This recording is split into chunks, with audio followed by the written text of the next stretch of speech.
You live around here, boy? No. Where you live at? That is, I don't know why, when people in America say that, it sounds so degrading.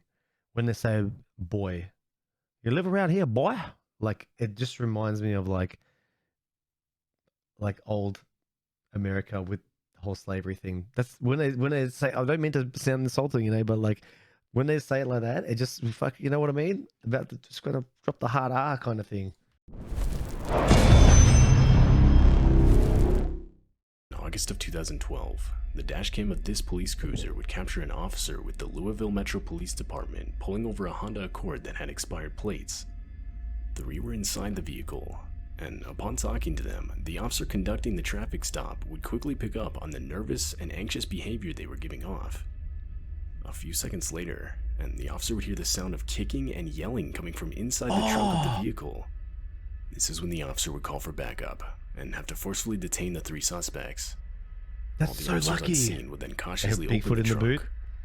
They would find a man with a towel tied around his head and his hands tied around his back. That's so lucky. It just evacuated, exactly. That's so lucky, man. The man inside the trunk turned out to be the owner of the vehicle. He had been working the closing shift at a Circle K gas station 7 miles down the road. Oh my god, imagine the fucking As he relief. closed up the store and started walking to his car, he would be attacked. The 3 suspects would then steal the man's car, but rather than leave him behind, they would tie him up and stuff him in the trunk of his own car before fleeing with it. Following the incident, the 3 responsible would be arrested. They were later identified as 27-year-old Trent Bly, 27-year-old Joseph Davis, and 28-year-old Brittany Elder. Fucking What they hell. had planned to do. Like, Brittany looks like she's lived compared to the other 2, she's lived quite a hard life. The victim is still unknown. Had the plates on the car not been expired, the traffic stop likely would not have even happened, and the victim would have been at the complete mercy of these people and their intentions. On there. I don't. Other than being roughed up and moderately dehydrated, I don't know. Maybe. The victim would make it out unharmed. Maybe Nitro. Leave Brittany December alone. 19th, 2017, All right, the Tucson Wonders. Police Department in That's Arizona good. would receive a disturbing call reporting a man who looked to be impersonating an undercover cop. The caller stated that he, along with a couple friends, had been parked on the side of the road when a man claiming to be an undercover cop pulled up next to them. He further stated they had all been searched, and one of them was even put in handcuffs. The police would verify that whoever they were with was in no way affiliated with law enforcement. Multiple police would be sent to the scene. Oh, that's so However, when fucking they weird. arrived, they were informed by the group that upon calling the police, the impersonator would hastily drive off, even leaving one of the guys still in handcuffs. How's it going? You guys live here? You guys live here? What are you guys doing? Chilling?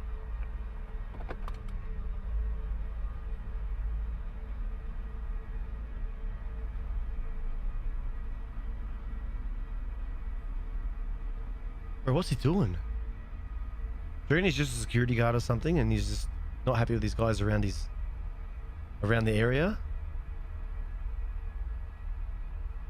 Days later, detectives were able to track down the identity of the impersonator, and he would quickly be arrested.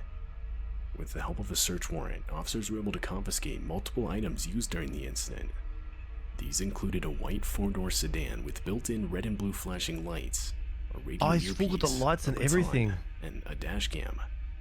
Upon further inspection of the dash cam, police found that it had been recording the whole thing. Not only that, it also showed multiple other times that the impersonator had pulled over and confronted different people. Maybe just a power trip thing. He just enjoyed the power. Is one of the feel? Are those vigilantes? I don't know if it's a vigilante or just a guy being a fucking power trip guy. Isn't this something serial killers do? I think you're right, Tunsicle. Welcome in, by the way. Like, who else impersonated? Did Jeffrey Dahmer do it? Not Jeffrey Dahmer. Did, there was someone who impersonated... Go fuck yourself. Disgruntled ex-cop? I don't know if it's disgruntled ex-cop, but like... I think he's just on a power trip. He just enjoyed the fucking power. The man's Sucked motives himself for off at doing night, you this know? aren't exactly clear. But the fact that he was willing to even go as far as putting people in handcuffs doesn't make them look good. One can only imagine what his true intentions were. Ultimately, he would receive charges of impersonating a law enforcement officer and kidnapping.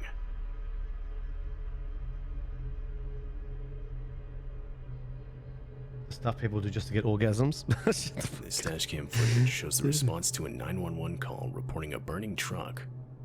The call was made in the late hours of February 11, 2017 in Glen Heights, Texas. It was reported that a truck engulfed in flames was stopped in the drive-through lane of He's a Jack married? in the Did you see a Box, ring on the hand? dangerously close Fuck, to your the eyes are building good. itself. I didn't see that. Officer Chris Womack was the first respondent on scene.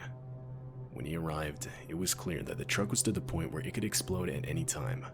So, thinking quick, the officer bravely used his own patrol vehicle to push the truck to where it was a safe distance from the restaurant building. Imagine he just accidentally pushed it straight into the restaurant. He like put it closer and closer into the fucking restaurant.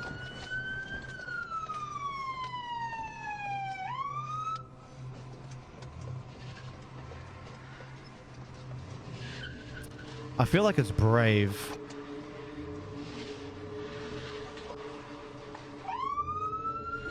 Fuck on Bigfoot on wheels. Texas cops, Texas as fuck things.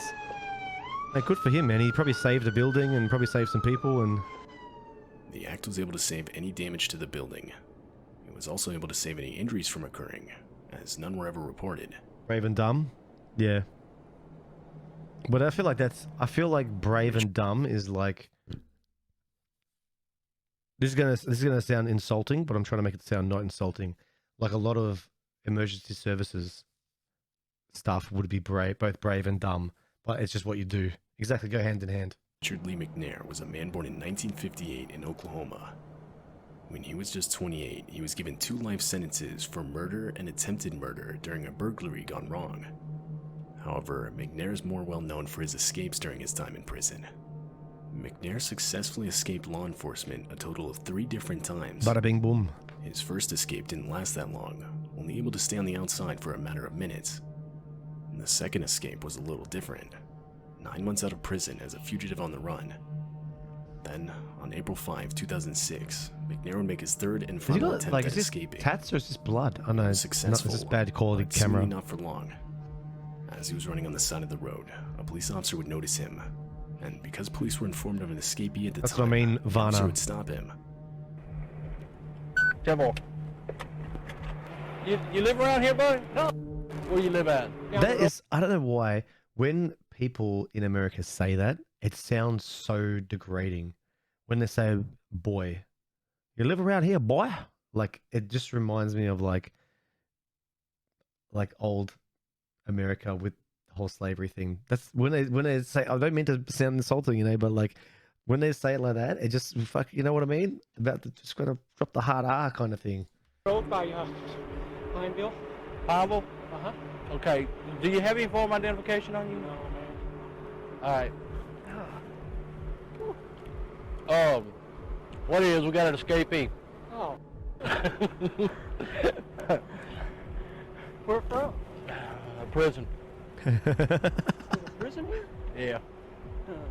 The whole event was caught on the police officer's dash cam, and it shows as McNair desperately fabricates Fuck, information. it's a hot-ass in an day, man. attempt to convince 113 the degrees officer Fahrenheit? He's not the Fuck. escaped prisoner. What's your address? I don't have an address. I'm at the hotel. We're working on houses and stuff like that, the roofing. Roofing? Yep. Okay. For my brother. All right. Where are you staying at? That Titusville or Titus Inn? Titus Inn? Little over. Where's that at? I don't even know the address. We just got into town about a week ago. And Roof he dropped easy. He's me a off roofer, the mate. jog. He's I doing was roofs. jogging about 12 Roofs. miles a day. Where'd he drop you off at? Up there on that road by, there's some construction going on up there. Some houses. He's thinking on his feet pretty well. Dropped me off. Who y'all work for? It's his, I know. What's the name of the company? Fields Roofing. Okay. Fields Roofing. Did you go through a briar patch or something? Well, yeah, roofing. I always roof in shorts and cut my scratching up on. He's thinking on his feet pretty That's well. why your knees are all cut up. McNair's ability to quickly come up with fake information proves extremely helpful in convincing the officer he had nothing to do with the escape. However, he would make a couple mistakes. Near the beginning of their conversation, the officer asks for McNair's name. He does this once again near the end of their conversation. What's your name? Robert Jones. Robert Jones? Uh-huh. What's your name again? Jimmy Jones. McNair gives two different fake names. Fuck. The So officer doesn't close. catch this, and in the end, actually lets McNair go, thinking he's just a Oh jogger. fuck, he didn't catch When I it. crossed the tracks down there, I saw you running. I said, well, how lucky can I be? No. I'm not no prison escapee. I'm sorry to have to hold you up, but Hey, no, I'm just doing my job, I know man. you are. But He's so good at it, then. Yeah, Fucking just- hell. be careful. You'll probably get stopped again, okay? Don't be alarmed by it. All right. That's our quick line You there. have a good day now. Be careful, buddy. Thank you. All You right. escape, hats off to you. That's fucking This impressive, crucial man. mistake would allow Richard McNair to remain free for a full year and a half after this encounter. A year and a As he was half. finally discovered again by law He's enforcement, never gonna get he'd let be down. sent to a Supermax prison He's, in the Florence, copper. Colorado, the most secure prison in all of the United States. Another attempt to escape was never made by Richard Lee McNair. Imagine every day you'd come and be like, "Hey, Bill, remember that time you let that guy go and he was out for a year and a half? Remember that? Ah, good times, huh? Friends for life, probably true. This police dashcam Jimmy footage Jones. comes from a California Highway Patrol vehicle. The two officers inside were responding to a reported structure fire when a large mudslide is quickly revealed on the road. But once it's noticed, it's too late. There wasn't enough time for the driver to react. Therefore, the patrol vehicle is sent directly into it. All four wheels are Shit. quickly elevated off the ground, spinning the vehicle Okay, well, around fuck. and forcing it with the current of the mudslide. Fuck. Right, that's scary as shit. Wasn't Apprehended telling us he got caught in a mudslide? No, it was Irish Vampire. That's fucking terrifying.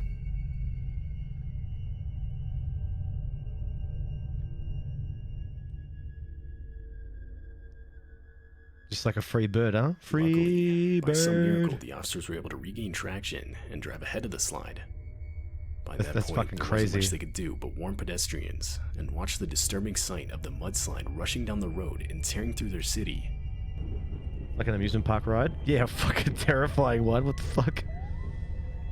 Get out of here! Get out of here! Get out of here! Go! Go! Get in the car. Tell him to get in the car. What the fuck? It's gonna come right through us. What are we supposed to do? I have no idea.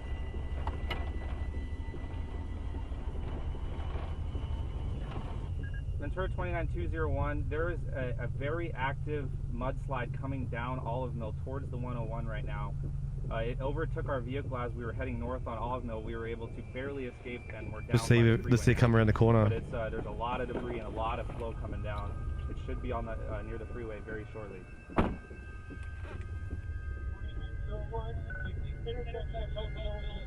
Oh shit. He's like, oh fuck, fuck, fuck, fuck, fuck, fuck, fuck, fuck, fuck, fuck, fuck. Is that a car? Is that a car getting swept past? I can't see because it's recorded on a Mike, get in the potato. car. Mike, get in the car. Get in the car, Mike. Get in the car. Get in the fucking car. Get in the fucking car, Mike. Jesus Christ. In the early morning hours of July 27th, 2018, That was the car? Fuck. police in Wyoming received multiple calls reporting a reckless wrong-way driver on the highway. Officers Rob Meredith and Chris DeBoer were the first on scene. In order to stop the driver, the officers were forced to use their own police cruiser as a makeshift barricade, which was all caught on their dash cam. It's a big ass fucking monster shit. Take as many lanes as you can. Watch yourself, watch yourself. We are gonna set up like this. He's coming right at us right now. Fuck, you see the headlights coming? As the two set up, Jesus. the headlights of the wrong-way driver can be seen quickly approaching. Disturbingly, they're showing no signs of slowing down, or even diverting their vehicle's path to avoid a head-on collision. Watch yourself. What the fuck? You alright? The quick reaction of Officer Chris DeBoer to turn the cruiser into the impact was the only thing saving the vehicles from a head-on collision and a most likely fatal situation. The wrong-way driver later stopped further down the road and was taken to the hospital for treatment of injuries. He was a 60-year-old man and was charged with his third offense of operating a vehicle while intoxicated. Okay, an As for the old two drunk police man. officers, they were lucky enough to make it out of the incident with only minor injuries. Fuck me, bro. That's fucking. That was pretty nutty. Like, I didn't expect. I thought he was just gonna fucking avoid the car. It's just an old drunk guy who fucking crashed into him.